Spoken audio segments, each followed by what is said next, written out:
بسم اللہ الرحمن الرحیم۔ ہدایہ اول کا سبق ہے۔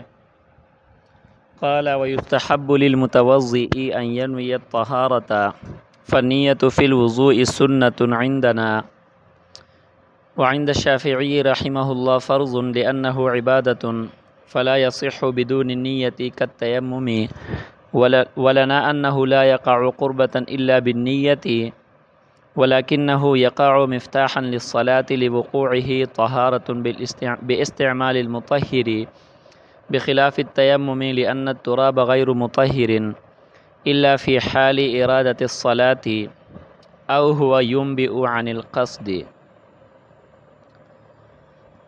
صاحب ہدایہ نے سب سے پہلے وضو کے فرائض کا بیان فرمایا تھا، اس کے بعد وضو کی سنتوں کا بیان فرمایا تھا، اس کے بعد وضو کے مستحبات کا بیان شروع کر دیا۔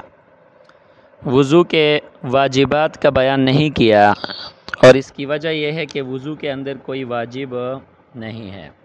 وضو کے اندر فرائض ہیں، سنن ہیں، مستحبات ہیں۔ فرمایا کہ وَيُسْتَحَبُّ لِلْمُتَوَضِّئِ أَن يَنْوِيَ الطَّهَارَةَ، وضو کرنے کے لیے مستحب ہے کہ وہ طہارت کی نیت کرے، طہارت کی نیت کرے۔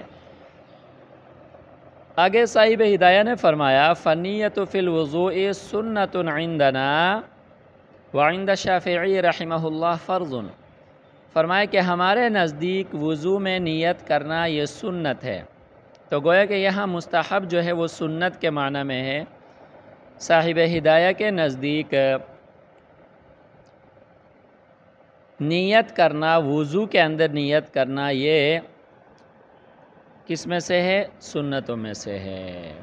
اور قدوری میں وہ عبارت آپ لوگوں نے پڑھی بھی ہے، النیۃ فی الوضوء لیست بشرط، کہ وضو کے اندر جو ہے نا نیت وہ شرط نہیں ہے، وہ فرض نہیں ہے۔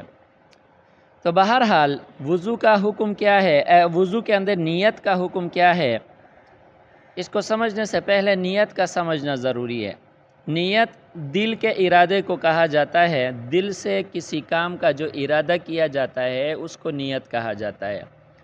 اب آدمی نیت وہ دل سے کرے تو پھر بھی ٹھیک ہے، اور اس نیت کو پختہ کرنے کے لیے اگر زبان سے نیت کے الفاظ استعمال کرے تب بھی ٹھیک ہے۔ اب آ جائیں ذرا وضو کے اندر نیت۔ وضو کے اندر نیت یہ ہے کہ آدمی پاکی کا ارادہ کرے، طہارت کا ارادہ کرے۔ وضو کی نیت کا حکم کیا ہے، اس میں اختلاف ہے اور دو مذہب ہیں۔ مذہب اول احناف کا ہے۔ احناف کے نزدیک وضو میں نیت کرنا مسنون ہے، سنت ہے، جیسا کہ صاحب ہدایہ نے اس کی وضاحت اور صراحت فرما دی۔ مذہب ثانی ائمہ ثلاثہ کا ہے۔ ائمہ ثلاثہ کے نزدیک وضو میں نیت کرنا فرض ہے، وضو میں نیت کرنا فرض ہے۔ ائمہ ثلاثہ کی ایک دلیل تو نبی صلی اللہ علیہ وسلم کا فرمان ہے انما الاعمال بالنیات، کہ اعمال کا دار و مدار نیتوں پر ہے۔ وضو بھی ایک عمل ہے، لہٰذا یہ بھی کیا ہوگا، نیت پر موقوف ہوگا۔ دوسری دلیل جو کہ صاحب ہدایہ نے ذکر فرمائی لأنہ عبادۃ فلا یصح بدون النیۃ کالتیمم۔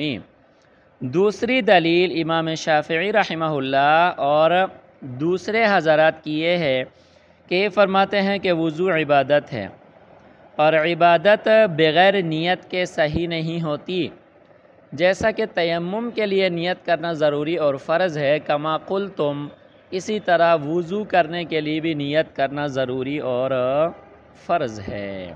سمجھ میں آ گئی کہ نہیں آئی؟ اچھا، ترجمہ میں نے عبارت کا نہیں کیا، اس لیے نہیں کیا کہ اس میں کوئی ایک لفظ بھی مشکل نہیں ہے، عبارت کا ترجمہ بالکل آسان ہے، تو اس لیے میں نے عبارت کا ترجمہ نہیں کیا اور اس کی وضاحت میں نے ڈائریکٹ شروع کر دی۔ بہرحال اب یہ دلائل تھی ائمہ ثلاثہ کی، ایک تو انما الاعمال بالنیات والی روایت، اور دوسری قیاسی اور عقلی دلیل کہ وضو عبادت ہے اور عبادت بغیر نیت کے صحیح نہیں ہوتی، جیسا کہ تیمم بغیر نیت کے صحیح نہیں ہوتی۔ سمجھ میں آئی بیٹا؟ اب احناف کے دلائل ذرا دیکھ لیجئے، احناف کے دلائل میں سے سب سے بڑی دلیل یہ ہے کہ نبی صلی اللہ علیہ وسلم نے جن حضرات کو وضو کی تعلیم فرمائی اور جن صحابہ نے نبی صلی اللہ علیہ وسلم سے وضو کی روایات کو آگے نقل کیا، ان میں سے کسی نے نیت کو آگے نقل نہیں فرمایا ہے۔ جو بڑے حضرات نے، اکابر صحابہ نے نبی صلی اللہ علیہ وسلم کے وضو کو آگے نقل فرمایا اور پھر اس کے ساتھ فرمایا ھذا وضوء رسول اللہ صلی اللہ علیہ وسلم، یہ نبی صلی اللہ علیہ وسلم کا وضو تھا، ان میں نیت کا ان حضرات نے ذکر نہیں فرمایا۔ نبی صلی اللہ علیہ وسلم نے بھی، ایک شخص نے آپ صلی اللہ علیہ وسلم سے وضو کے بارے میں دریافت کیا تو آپ صلی اللہ علیہ وسلم نے وضو کی تعلیم فرمائی، لیکن نیت کی تعلیم نبی صلی اللہ علیہ وسلم نے نہیں دی۔ اگر نیت کرنا فرض ہوتا تو نبی صلی اللہ علیہ وسلم اس کی ضرور تعلیم فرماتے، اور جن صحابہ نے آپ کے وضو کو آگے نقل فرمایا ہے وہ سب کے سب حضرات نبی صلی اللہ علیہ وسلم کے وضو میں اس نیت کو آگے نقل فرماتے اگر نیت کرنا واجب ہوتا۔ سمجھ میں آئی بات؟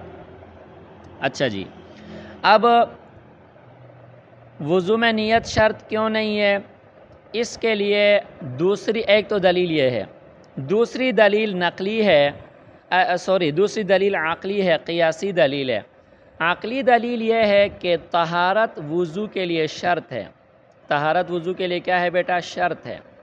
اب جب طہارت شرط ہے تو طہارت جس چیز سے حاصل کی جاتی ہے، بندہ اس چیز کو اگر استعمال کرے تو بغیر نیت کے بھی وہ طاہر ہو جاتا ہے۔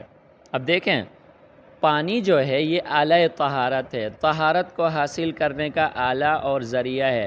یقینی بات ہے کہ پانی سے طہارت حاصل ہو جاتی ہے۔ جب پانی سے طہارت حاصل ہو جاتی ہے تو پھر اس کے لیے نیت بندہ کرے یا نہ کرے، پانی سے وہ پاک اور طاہر ہو جاتا ہے۔ اب مثال کے طور پر دیکھیں، اگر کسی انسان کے کپڑوں پر کوئی گندگی لگی ہوئی ہو، اگر وہ اس کو پانی سے دھوئے تو پاکی کی نیت کر کے دھوئے یا پاکی کی نیت نہ کر کے دھوئے، دونوں صورتوں میں کپڑا تو پاک ہو جائے گا۔ کوئی بھی یہ نہیں کہے گا کہ کپڑا ناپاک ہے کیونکہ تو نے نیت نہیں کی، نہیں، کیونکہ آلہ مطہر ہے اور اس کو طہارت کے لیے بندے نے استعمال کیا تو اس کے لیے نیت کی کیا ضرورت ہے؟ سمجھ میں آئی؟ دوسری دلیل جو قیاسی دلیل ہے وہ یہ ہے کہ یہ جو وضو ہے یہ مفتاح الصلاۃ ہے، نماز کے شرائط میں سے ہے۔ سمجھ میں آئی کہ نہیں؟ اور اس وضو کا خلاصہ یہ ہے کہ طاہر ہونا اور پاک ہونا، اور یہ کس چیز سے طاہر اور پاک ہو رہا ہے؟ آلہ طہارت سے طاہر اور پاک ہو رہا ہے۔ لہٰذا آلہ طہارت کو استعمال کرتے ہوئے بندہ نیت کرے یا نہ کرے، دونوں صورتوں میں وہ پاک ہو جاتا ہے کہ نہیں ہوتا؟ یقیناً پانی کے استعمال سے وہ پاک ہو جاتا ہے۔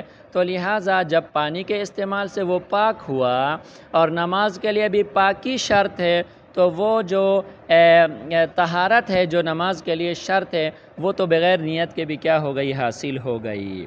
سمجھ میں آئی کہ نہیں آئی؟ جی بیٹا، بخلاف التیمم لأن التراب غیر مطہر فی حال ارادت الا فی حال ارادت الصلاة او هو ينبئ عن القصد۔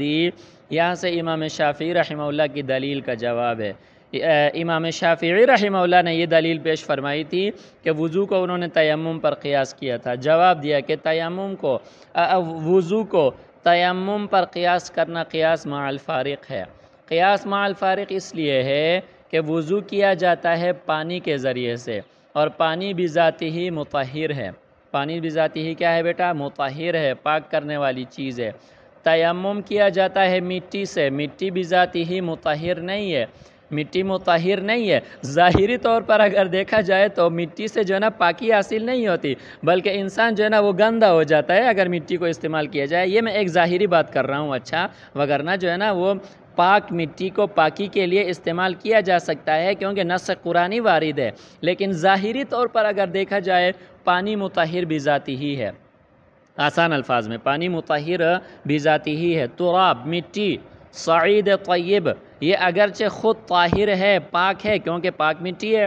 سمجھ میں آ گئی کہ نہیں؟ پاک کوئی بھی چیز پاک ہوتی ہے، لیکن یہاں پہ سمجھنے والی بات یہ ہے کہ تراب اور مٹی جو ہے یہ مطہر نہیں ہے، تو مطہر کو غیر مطہر پر قیاس کرنا کیا ہے کہ قیاس مع الفارق ہے۔ سمجھ میں آئی کہ نہیں؟ دیکھیں نا بیٹا، پانی خود بخود مطہر ہے، لہٰذا آپ نیت کریں یا نہ کریں اس مطہر چیز کے استعمال سے آپ کو طہارت حاصل ہو جائے گی۔ مٹی یہ خود مطہر نہیں ہے، لہٰذا اس کے لیے نیت کرنا ضروری ہے۔ نماز کے لیے یا ارادہ صلاۃ کا جو ہے نا وہ کیا حال ہونا ضروری ہے، سمجھ میں آ گئی کہ نہیں آئی؟ یا اس کے لیے نیت کرنا جو ہے نا وہ کیا ہے، ضروری ہے۔ تو لہٰذا چونکہ مٹی غیر مطہر ہے، لہٰذا اس سے پاکی حاصل کرنے کے لیے، اس کو مطہر کے درجے میں لانے کے لیے نیت کرنا ضروری ہوگا۔ بغیر نیت کے مٹی سے طہارت حاصل کرنا یہ درست نہ ہوگا، اور بغیر نیت کے پانی سے طہارت حاصل کرنا یہ بالکل درست ہوگا۔ لہٰذا وضو کو تیمم پر قیاس کرنا یہ قیاس مع الفارق ہے، کیونکہ وضو پانی سے کیا جاتا ہے جو کہ بذاتہ ہی مطہر ہے، اور تیمم مٹی سے کیا جاتا ہے جو کہ بذاتہ ہی مطہر نہیں ہے۔ تو یہ خلاصہ ہے آج کے اس سبق کا، اور دلائل اور ان کے جوابات ہیں۔